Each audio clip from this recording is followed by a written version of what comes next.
Hello students, welcomes you. Today we are going to learn in your textbook English बाल Bharti lesson number 13 Let's wait. चलो इंतजार करते हैं। और ये बहुत बढ़िया लेसन है स्टूडेंट्स, और ये बहुत बढ़िया स्टोरी है। और ये स्टोरी है दो बहनों के बीच की। मतलब जैसे होता है ना कि हमारे घर में एक छोटी और एक बड़ी बहन होती है। तो अगर मान लीजिए आपके घर में कोई छोटा बेबी आ जाए तो होता यूं है स्टूडेंट्स कि हमारे पेरेंट्स जो है छोटे बच्चों की ज्यादा केयर करते हैं और हमारी केयर थोड़ी सी कम हो जाती है। वो इसलिए because they need more care, उनको ज्यादा केयर की जरूरत होती है। मतलब जब आप भी छोटे थे ना तो आपकी भी उतनी ही ज्यादा केयर की जाती थी। अब आप बड़े हो गए हो, अब आपके घर में एक और बेबी आ गया है तो उसकी थोड़ी ज्यादा केयर करनी होगी। तो यहाँ पर ऐसा ही है कि एक यहाँ पर सिस्टर है और उसका एक भाई है। ओके, एक ब्रदर है जो बहुत छोटा है, जिसको केयर की बहुत जरूरत है और उसकी बहुत ज्यादा केयर उसके पेरेंट्स करते हैं। और इसलिए वो थोड़ी सी नाराज हो गई है कि जो पेरेंट्स है वो सिर्फ उसकी ही केयर करते, मेरे तरफ तो कोई ध्यान नहीं देता। और इस बात पर वो थोड़ी सी नाराज है और यही बात वो हमें बताना चाहती है इस कहानी के तौर पर, इस लेसन के तौर पर। तो आइए सुनते हैं उस गुड़िया की, प्यारी सी गुड़िया की छोटी सी कहानी जो आपके बुक में लिखा हुआ है लेट्स वेट। और स्टूडेंट्स ये वीडियो को पूरा देखिए, कहानी पूरी सुनिए, बहुत बढ़िया है और बड़ी ही इंटरेस्टिंग है, बहुत मस्त ये लेसन है। We will more enjoy when we learn this lesson. ये लेसन जब हम पढ़ेंगे तो हमें बहुत इंजॉय होगा। और स्टूडेंट्स अगर आप चैनल पर नए हैं या फिर आपने चैनल को अभी तक सब्सक्राइब नहीं किया है तो प्लीज सब्सक्राइब अवर चैनल और बेल नोटिफिकेशन पर भी क्लिक कर दीजिए ताकि हमारी वीडियो के सारे अपडेट और नोटिफिकेशन आपको मिलते रहे। तो आइए स्टूडेंट्स स्टार्ट करते हैं। लेसन नंबर 13 लेट्स वेट, अ मोनोलॉज। आपको पता है ना अ मोनोलॉज किसे कहते हैं? इसके पहले हमने एक लेसन पढ़ा था हनी बी वाला। हनी बी वाले लेसन में भी मोनोलॉज के बारे में कहा गया था। तो मोनोलॉज यानी क्या होता है? मोनोलॉग मतलब होता है स्टूडेंट्स कि कोई अपने मन की बात हमें खुद बता रहा है, उसे हम कहते हैं मोनोलॉग। मतलब जब एक ऐसी कहानी जिसमें अकेला व्यक्ति बात कर रहा हो और वो अपने बारे में बता रहा हो तो उसे हम मोनोलॉग कहेंगे। उसमें कोई दूसरे व्यक्ति के बारे में बात नहीं होगी, वो अपनी बारे में ही बात करेगा, उसे मोनोलॉग कहते हैं। When things do against their wishes, little children sometimes feels very sad and lonely. अब मान लीजिए आपकी कुछ इच्छा हो गई और आपकी विशेष पूरी ना हो, आपके विशेष के अगेंस्ट कोई चीजें हो जाए। मान लीजिए आपको कोई काम करना है या फिर आपकी कोई विश है। तो स्टूडेंट्स जब हमें हमारी कोई विश होती है, कोई इच्छा होती है और हमारे पेरेंट्स या फिर किसी वजह से अगर वो हमारी इच्छा पूरी ना हो तो वी फील सो बैड, हमें बड़ा ही बुरा लगता है। ओके, तो यही बच्चों के साथ अगर हो जाए तो वो तो बहुत ज्यादा बुरा फील करते हैं, बहुत सैड फील करते हैं और वो खुद को लोनली, लोनली मतलब अकेला महसूस करते हैं। लोनली यानी होता है अकेला। They don't realize how much the people around them love them. तो अगर ऐसा कुछ हो जाए तो बच्चे बिल्कुल भी ये नहीं देखते कि उनके आसपास जो उनके पेरेंट्स है या जो लोग हैं वो उनकी कितनी परवाह करते हैं या वो उन्हें कितना प्यार करते हैं। आप बिल्कुल नहीं समझते। ये आपके लिए कहा जा रहा है स्टूडेंट्स, जब आप की इच्छा कोई पूरी ना हो या फिर आपकी कोई विशेष पूरी ना हो तो आप बहुत सैड हो जाते हो, दुखी हो जाते हो, आप खुद को अकेला समझने लगते हो। आप इस बात को भी रियलाइज नहीं करते कि जो आपके आसपास रहने वाले लोग होते हैं वो आपसे कितना प्यार करते हैं। आप उन सब बातों को नजरअंदाज करते हुए एक कोने में बैठकर चुपचाप रोने लग जाते हो। It's only when they wait and think properly that they understand it's. Let's hear what these girls has to say. और it's only when they wait and think properly. और ये तभी होता है जब वो किसी चीज के बारे में इंतजार करते हैं, उसके बारे में सोचते रहते हैं properly that they understand it. और जब उन्हें किसी बात को समझाया जाए तो फिर वो समझ जाते हैं, है ना। जैसे बच्चे कैसे होते हैं, बच्चे नाराज भी हो जाते हैं, फिर वो खुद को अकेला महसूस करते हैं, वो ये भी परवाह नहीं करते कि पेरेंट्स उन्हें कितना प्यार करते हैं। बाद में जब उन्हें बताया जाता है, समझाया जाता है तो बच्चे मान भी जाते हैं। बच्चे बड़े अच्छे होते हैं, आप भी बहुत अच्छे हैं, मेरे लिए तो बहुत अच्छे हैं। Okay, I love you students. So let's hear what these girls has to say. तो अब आइए सुनते हैं कि ये जो गर्ल्स है इस लेसन में, स्टोरी में, वो क्या कहना चाहती है, हमें क्या बताना चाहती है। तो यहाँ से स्टोरी स्टार्ट होती है। This is a worst day of my life. तो लड़की कहती है कि ये मेरे जिंदगी का ना बहुत ही बुरा दिन है। वर्स्ट मतलब होता है बहुत बुरा। देखो वो बैड यानी बुरा और वर्स्ट यानी बहुत बुरा। बहुत बुरा मीनिंग्स लिखिए। This is worst day of my life. Girls कहती कि ये मेरी जिंदगी का बहुत ही गंदा बहुत ही बुरा दिन है। I am feeling very sad. मुझे बहुत ही बुरा लग रहा है। मैं बहुत दुखी हूं। मैं बहुत दुखी। सैड यानी दुखी। फील यानी महसूस करना। मैं बहुत दुख महसूस कर रही हूँ। You may not believe it but I am the saddest person on this earth. तो वो कहती है कि आपको विश्वास नहीं होगा पर मैं इस पूरे दुनिया की सबसे दुखी लड़की अगर कोई होंगी ना तो वो मैं होंगी। ऐसा वो कहती है हमसे। देखिए वो किस तरह से बैठी हुई है ना, कितनी नाराज है। The reason is that nobody loves me. और वो क्या कहती है, रीजन क्या बताती है कि वो कहती है कि मुझे कोई भी प्यार नहीं करता। नो बडी लव्स मी। वो कहती है कि मुझे कोई प्यार नहीं करता। I have a family. मेरे पास एक फैमिली है। फैमिली में मम्मी है, डैडी है, ग्रैनी है, यंगर सिस्टर है मतलब छोटी बहन। यंगर मीन्स छोटी। ओके, सिस्टर्स मीन्स बहन, छोटी बहन है। I have been sitting here behind this sofa for the whole day. वो कहती है कि मैं इस सोफे के पीछे पूरे दिन भर से बैठी हूँ। बाद में कहती है ओके ओके नहीं नहीं नहीं नहीं नहीं मैं पिछले 8 घंटे से यहाँ बैठी हूँ। फिर कहती ऑल राइट नहीं नहीं नहीं नहीं नहीं मैं तो यहाँ पर 1 घंटे से बैठी हूँ। नहीं नहीं नहीं नहीं नहीं मैं तो यहाँ पे बस लगभग 10 मिनट से बैठी हूँ। And so one has notice और नो वन हैज नोटिस। और मैं इतने देर से यहाँ बैठी हूँ, मैं 10 मिनट से यहाँ बैठी हूँ पर मुझे किसी ने भी नोटिस नहीं किया। तो वो इस तरह से बहुत नाराज होके हमें अपनी स्टोरी बता रही है। They are all interested only in my sister. वो कहती है कि वो सारे के सारे मतलब मेरे पेरेंट्स, मम्मी, डैडी, ग्रैनी, ये सब मेरी जो छोटी सिस्टर है only in my they are all interested only in my sister. वो मेरी छोटी सिस्टर पर इंटरेस्टेड है। ओके, उन्हें दूसरी और कोई बात ध्यान में नहीं आती। ओके, उनका ध्यान मेरी तरफ नहीं है। वो मेरी छोटी सिस्टर के बारे में ही सोचते और उसी को लव करते हैं। मुझे तो कोई प्यार ही नहीं करता। Even when she cries for no reason they all rush to her, pick her up and give her whatever she wants. अब देखिए आप बड़े हो गो, अगर आप बड़े हो हैं और आप बिना रीजन के अगर रो दो तो क्या होगा? मम्मी आएंगी, क्यों रो रहे हो, चमाट से पड़ेंगी एक।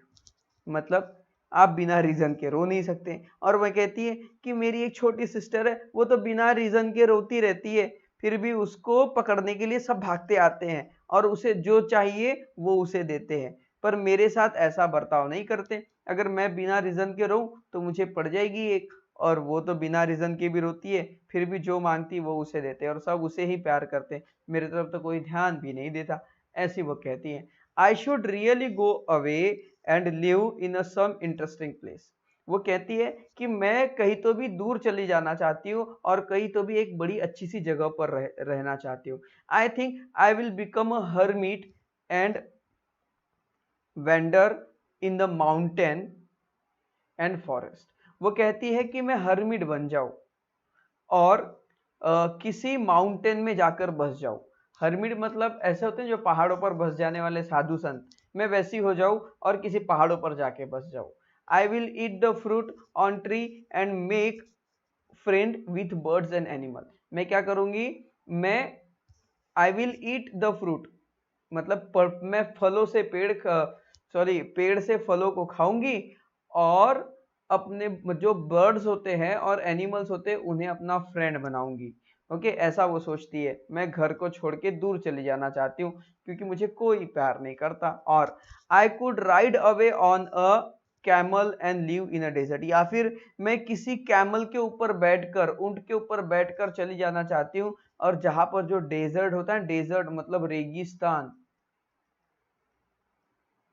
रेगिस्तान जहां पर बहुत सारी रेत ही रेत होती है। आप टीवी पे देखते होंगे, जैसे वो बजरंगी भाईजान पिक्चर में आपने देखा होगा ना, वो तारों के नीचे से चले जाते हैं जहां पर बहुत सारी रेत ही रेत होती है। हाँ, उसे कहते हैं डेजर्ट। तो वहां पर जो है वो क्या कहती है कि मैं कैमल्स के ऊपर बैठ के डेजर्ट में चली जाऊंगी। At night I will sleep in a tent, और जब रात हो जाएगी मैं टेंट बना के सो जाऊंगी। और better still I will travel to north pole and live in a igloo made for ice. और या फिर कहती है कि या तो इसके अलावा मैं नॉर्थ पोल में चली जाऊंगी, और नॉर्थ पोल में कहां पर रहूंगी, एक इग्लू बनाकर रहूंगी, और वो इग्लू कैसे बनाऊंगा, आइस से। I will make friends with the polar bear, और जो पोलार बियर है उसको से मैं दोस्ती कर लूंगी।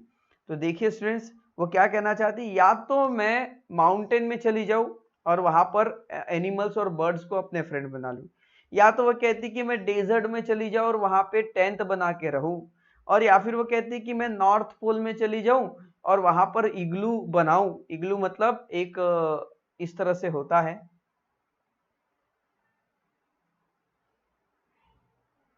इस तरह से होता है, यहां से अंदर जाने का दरवाजा होता है। ओके, इस तरह से होता है इग्लू, और ये पूरा बर्फ का बना होता है, पूरे बर्फ का, इसके अंदर रहते हैं। ओके, तो कहां पर रहते हैं, जहां पर बर्फ गिरती है ना वहां पर बनाया जाता है इग्लू। और वह कहती है कि जो पोलार बियर है ना, मतलब जो ठंडी प्रदेश में रहने वाले भालू है, उसको मैं अपना फ्रेंड बना लूंगी और उसके साथ ही रहूंगी। Then what's that, something soft against my back. और जब वह ऐसे सोच ही रही थी तो अचानक से एक सॉफ्ट सॉफ्ट उसके पीठ पर ऐसे नरम से हाथ पड़ने लगे। उसने जैसे ही देखा, ओ इट इज बेबी, तो उसकी जो छोटी सिस्टर थी ना वो उसके पास आई हुई थी। उसने जैसे ही उसे देखा उसे तुरंत पकड़ ली। ओ बेबी, तुम यहाँ पर आ गई, what are you doing here, तुम यहाँ क्या कर रही हो, you silly, go away, don't smile at me, तो जाओ यहाँ से, मुझ पर हंसो मत, why do you follow me, तुम मुझे ढूंढते हुए यहाँ क्यों आ गई, tch tch, is there nobody else in the house to look after you, क्या मेरे अलावा तुम्हें और कोई नहीं मिला जो तुम्हारा ध्यान रख सके। मतलब वो कैसे एक नाराजी में बात कर रही है अपनी सिस्टर से, और प्यार से भी, डोंट कम हियर, यहां पर मत आओ, you may bump into something and I will get all the scolding, why do you have to do everything that I do, copycat. तो वो कहती है कि जैसा मैं करती हूं वैसे तुम करती हो, मैं सोफे के पीछे आ गई, चुपचाप बैठ गई, तुम मेरे पीछे पीछे आ गई, तुम क्या हो, तुम कॉपी कैट हो, तुम मुझे कॉपी करती हो। Oh, never mind, really the people in this house, they should look after her better, I am a grown up girl now, I can manage on my own, but what about his little baby? Come baby, let's crawl out from here. तो अब होता क्या है कि वो सोचती है, अरे हाँ मैं तो बड़ी हो गई हूँ, ये जो इसकी बड़ी सिस्टर होती है ना, ओल्डर सिस्टर, वो कहती है कि मैं तो बड़ी हो गई हूँ, मैं खुद का ध्यान खुद रख सकती हूँ, पर ये जो छोटी सी बेचारी बेबी है इसका ध्यान कौन रखेगा, ऐसा वो सोचती है। और फिर वो कहती है कि चलो बेबी अभी हम यहां से चलेंगे। फिर कहती है व्हेन आई गो अवे, जब मैं यहां से दूर चली जाऊंगी, I will take you with me, मैं तुमको भी अपने साथ लेके चली जाऊंगी, और you will keep crying for me all the time, अगर मैं तुमको नहीं लेकर गई, मतलब लड़की क्या चाहती है कि मैं घर छोड़ के चली जाऊं, कहीं तो भी जाके रह लूं, या तो रेगिस्तान में, या तो माउंटेन पर, या तो फिर पोलार बियर में, डेजर्ट में वो रहना चाहती है। तो वो कहती है कि अगर जब तुम मेरे पीछे पीछे यहाँ तक आ गई तो फिर मैं तुम्हें छोड़ के कैसे जा सकती हूँ, तो जब मैं यहाँ से जाऊंगी मैं तुम्हें भी अपने साथ लेके जाऊंगी, अगर मैं नहीं लेकर गई, you will keep crying for me all the time and they won't even goose what the matter is with you, और कोई ये नहीं समझ पाएगा कि तुम क्यों रो रही हो, मुझे तो समझ जाएगा कि तुम मेरे लिए रो रही हो, पर बाकी लोग नहीं समझ पाएंगे। I really can't go away when you are so small, तो अगर तुम बहुत छोटी हो तो मैं तुम्हें छोड़कर कहीं नहीं जाऊंगी, let's wait till you are little older, तो चलिए इंतजार करते हैं तब तक जब तक तुम थोड़े बड़ी नहीं हो जाती। और इसलिए वो वेट करने लगी, और इसी से इस लेसन का नाम हो गया लेट्स वेट, आइए इंतजार करते हैं। So students, I hope that ये स्टोरी आपको पसंद आई होंगी। Now the question answer sessions, so let's start. to write the questions and answers. So look here, the first question is question number, you have to drop question number 1 and question number 2. read monologue aloud with proper intonation. सही intonation के साथ आपको इस मोनोलॉज को एक बार read करना है अपने पेरेंट्स के सामने। ये आपका होमवर्क समझिए। क्वेश्चन नंबर 2 छोड़ दीजिए। क्वेश्चन नंबर 3 पे आइए, answer the following question. Where does the girl plan to go? Girls कहां पर जाने का प्लान बना रही है वो हमें यहां पर लिखना है। तो लिखेंगे answer, the girl plan to go in mountain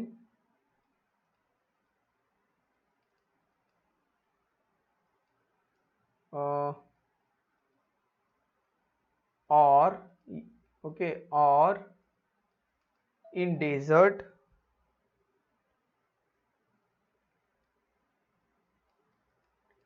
or in North Pole। वो तीनों में से कोई एक जगह चली जानी चाहती है, यहां पर जाने का वो प्लान बना रही है।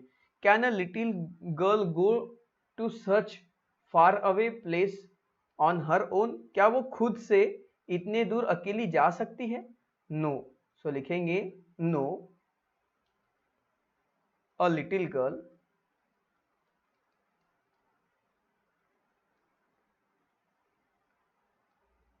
Can't go. ओके, ये है सी। ओके, कांट गो या फिर can not go to such far away place on her own. Next, is the girl still sad at the end? क्या गर्ल आखिरी में भी नाराज थी? तो यहां पे लिखेंगे नो, द गर्ल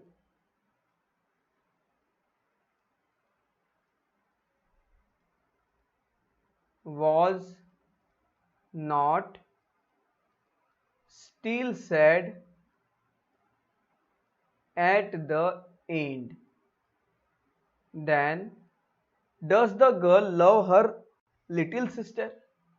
तो क्या वो जो गर्ल थी वो अपनी छोटी सिस्टर को प्यार करती थी, उसे पसंद करती थी? तो लिखेंगे yes, the girl loves her little sister. Then write the things any three that make you। आपको अब यहां पर देखिए, आपको सैड क्या बनाती है, आप एंग्री कब होते हो और आप हैप्पी कब होते हो, ये आपको लिखना है। Okay, when you sad. Okay, ये आपको स्टूडेंट्स लिखना है, ये आपके लिए होमवर्क है। आप नाराज कब होते हो ये आपको बताना है, आप गुस्सा कब होते हो ये आपको बताना है, और आप हैप्पी कब होते हो। तो एक हिंट दे दूं, मान लीजिए आपको मम्मी पापा से डांट पड़ी तो आप नाराज हो जाओगे। ओके, अब मान लीजिए आपके टॉयज को किसी ने तोड़ दिया तो आप एंग्री हो जाओगे। और मान लीजिए आपके पापा ने आपके लिए कुछ स्पेशल चीज, मान लीजिए या फिर कोई चॉकलेट ही ला दी तो आप खुश हो जाओगे। तो जो भी रीजन है यहाँ पर आपको लिखना है।